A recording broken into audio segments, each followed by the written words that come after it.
Professor Roberto Webel, muitas pessoas perguntam se há o risco de um conflito lá na Venezuela, um revide, algo que se transforme próximo de uma guerra depois dessa ação feita pelo presidente Donald Trump.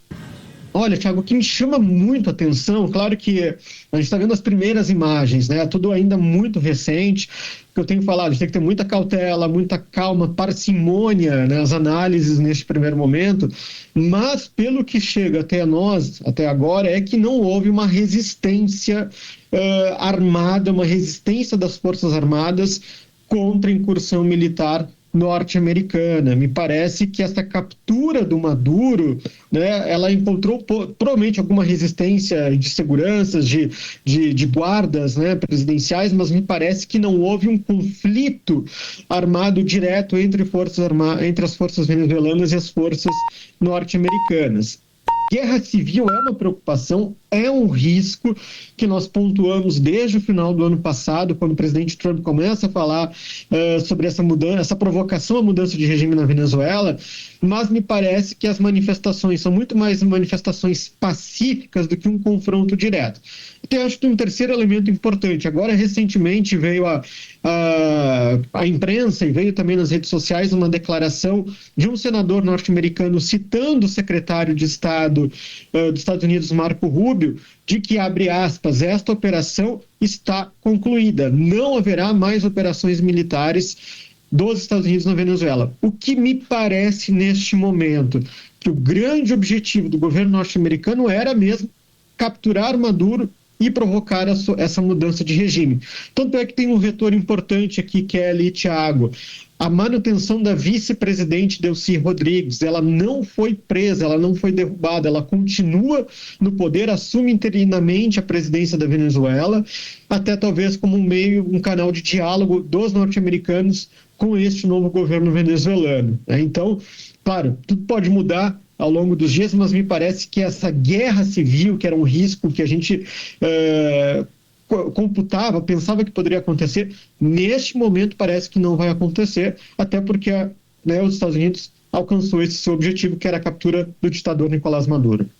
Professor, uma das perguntas que chegou para a gente logo cedo é o que os Estados Unidos querem fazendo esse tipo de movimento? O que eles pretendem? Qual é a intenção do Donald Trump? Tem questões econômicas, são questões humanitárias? Qual é a intenção, ainda que não se diga oficialmente, mas que possa ser lida, ou que se diga oficialmente, né? Interesse nas reservas de petróleo, enfim. Por que os Estados Unidos atacaram? Bom, Kelly, me parece que o grande objetivo era a mudança de regime, a queda do ditador Nicolás Maduro. Acho que esse é o ponto principal. Claro que há outros fatores também em consideração. A questão do petróleo venezuelano. A Venezuela é um dos países, um dos maiores produtores, exportadores de petróleo do mundo. É a grande commodity energética que os Estados Unidos hoje depende. O próprio presidente Trump deixa isso claro um ano atrás na sua posse, né? Então há um fator econômico. Eu não sei se a questão humanitária ela estaria presente, em que pese os Estados Unidos sempre diga aponte a violação de direitos humanos, o não respeito à ordem democrática na Venezuela, mas há outros países que os Estados Unidos se relacionam, que são violadores de direitos humanos, que são comandados por ditadores, né? O próprio caso da Arábia Saudita, né, que é uma monarquia praticamente absolutista e é o grande aliado dos Estados Unidos no Oriente Médio, e não há qualquer tipo de incursão para uma mudança de regime na Arábia Saudita, né? Então, me parece que o objetivo central era a derrubada de Maduro. Trump acredita e defende que Maduro era o grande líder de uma organização vinculada ao tráfico de drogas para os Estados Unidos, a um cartel, né? Então, ele será, já como ele mesmo coloca nessa nota agora de manhã, esse tweet, né, do presidente Trump, que ele será julgado pela justiça norte-americana. Então, acho que esse era o objetivo, essa queda de Maduro, né, e ter aí talvez algum tipo de barganha, negociação ao acesso ao petróleo venezuelano. E também acho que quer um terceiro elemento, né, a questão de China e Rússia, que eram os grandes aliados da Venezuela, né, talvez uma espécie de reordenamento de peças, né, que toda a América Latina fique sob influência dos Estados Unidos e afaste essa presença chinesa e russa na região. Só para concluir, tem um último ponto. Se a gente abrir o Instagram agora do ex-ditador Nicolás Maduro, a sua última postagem foi um encontro com o emissário do governo chinês ontem à noite, sexta-feira de noite, em Caracas, né? Então, provavelmente eles estavam em Caracas ainda quando começaram os ataques norte-americanos. Mas isso é um ponto que a gente não tinha falado aqui, que é muito interessante que o senhor traz, que é os Estados Unidos nessa disputa com a China, em especial, né, por relevância, poder econômico e poder político no cenário internacional, nesse tabuleiro internacional. Acho que faz bastante sentido o que o senhor está nos dizendo, de que faz um enfrentamento direto. Aqui quem dá as cartas somos nós. Isso ficou muito claro, Kelly, quando o governo do presidente Trump anunciou no final do ano passado a nova doutrina de segurança nacional, de que o foco dos Estados Unidos seria o hemisfério, né? Seria um foco hemisférico, ou seja, toda a América e o Atlântico, parte da Europa, e o restante seria uma espécie de uma divisão com China e Rússia. Tanto que a gente tem falado isso desde o começo do ano passado, que é uma fragmentação não apenas do multilateralismo, mas da própria multipolaridade. Aquele mundo dividido entre 3 grandes polos de poder: Rússia, Estados Unidos e China, né? E aí esse último foco, digamos assim, era a Venezuela, né, que tem relações com esses 2 países, tem uma relação também com o Irã, que é o grande adversário, o grande inimigo, digamos assim, dos Estados Unidos, né? Então, me parece que é também uma questão de hegemonia dos Estados Unidos na região. Mas, de novo, eu volto ao ponto inicial da nossa conversa, né? Acho que a grande preocupação é não apenas qual será o julgamento de Maduro, o futuro de Maduro, mas é a questão da violação do território venezuelano. Isso sim traz uma preocupação não apenas para nós na América do Sul ou em todo o hemisfério, mas em todo o sistema internacional. Agora, se um presidente dos Estados Unidos discorda de algum ponto, ou ele acredita que um líder, um chefe de Estado, ditador ou não, é contrário aos seus valores, e eu vou invadir aquele país para derrubá-lo, isso pode abrir um precedente muito perigoso nas relações internacionais, né? Então, eu acho que a gente começa 2026, né, com essa preocupação, com esse novo status das relações internacionais e, de novo, um caráter, né, de instabilidade na América do Sul, que era uma região que, apesar da desigualdade, apesar dos problemas com o narcotráfico, apesar dos seus N problemas sociais, era uma região de estabilidade geopolítica. Nós não tínhamos, pelo menos nos últimos 20 anos, mudanças de regimes, não tínhamos incursões de nações estrangeiras em governos dos países, independentemente se eram governos democráticos ou ditatoriais, como o caso de Nicolás Maduro. Professor Roberto Webel, algumas fontes que nós conversamos hoje pela manhã falaram que outros países poderiam ter pelo menos ciência de que haveria essa ação dos Estados Unidos. O senhor concorda que os Estados Unidos não conseguiriam fazer esse tipo de ação sem que outros países soubessem previamente de que eles tomariam essa atitude? Eu concordo, Thiago. Quando teve o encontro do presidente Putin com o presidente Trump no Alasca, em agosto do ano passado, foi uma reunião de 8 horas.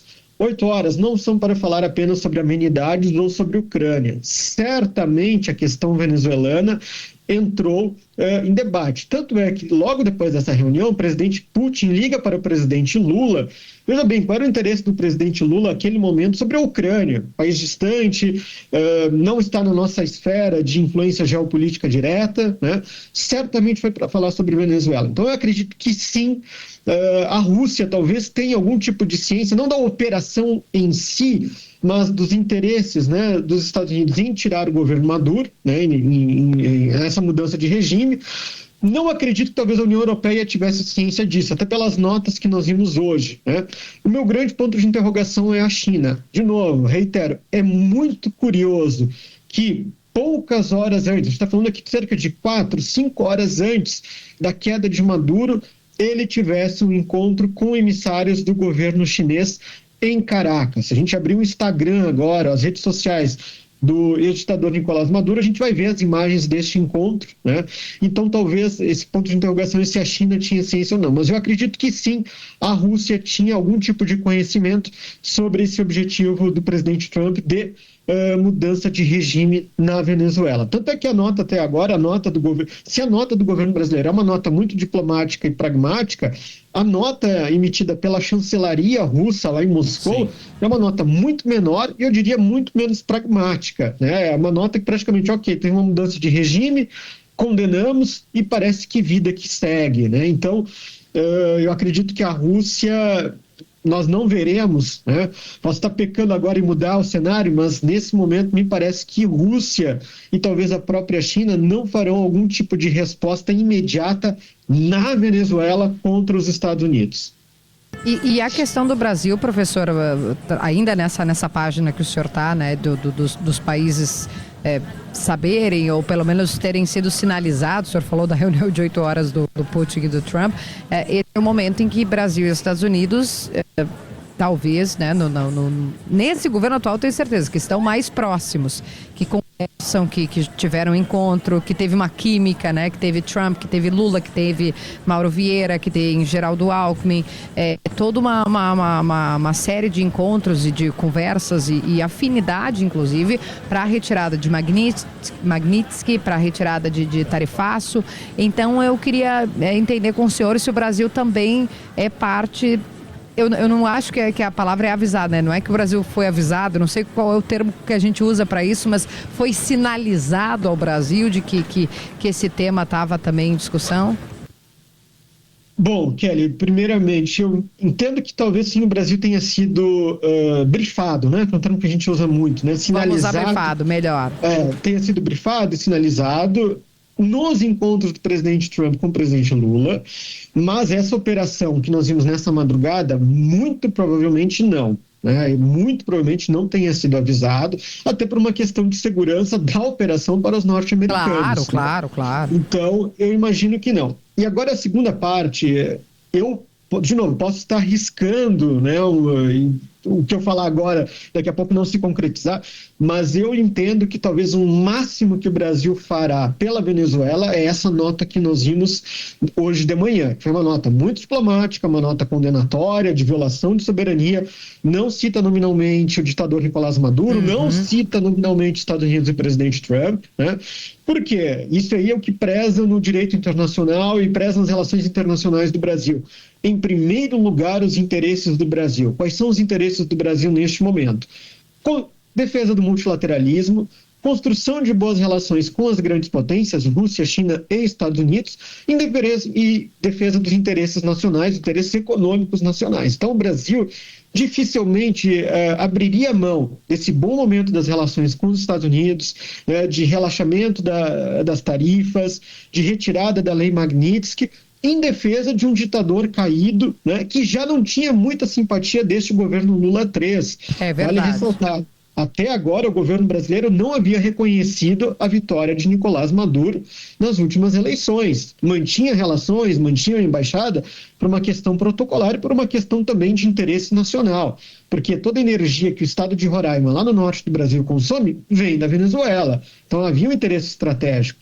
Mas eu não consigo imaginar, neste momento, o presidente Lula abrindo mão deste bom momento das relações com os Estados Unidos para sair em defesa de um ditador caído que é Nicolás Maduro. E também o senhor está fazendo apostas aqui conosco, né? E eu acho que é ousado da sua parte, que o senhor diz, talvez eu erre, mas eu acho que é isso aqui. Vou lhe perguntar sobre estabelecimento de governo venezuelano daqui para frente. O senhor mencionou o fato da vice ter permanecido, ter ficado, né?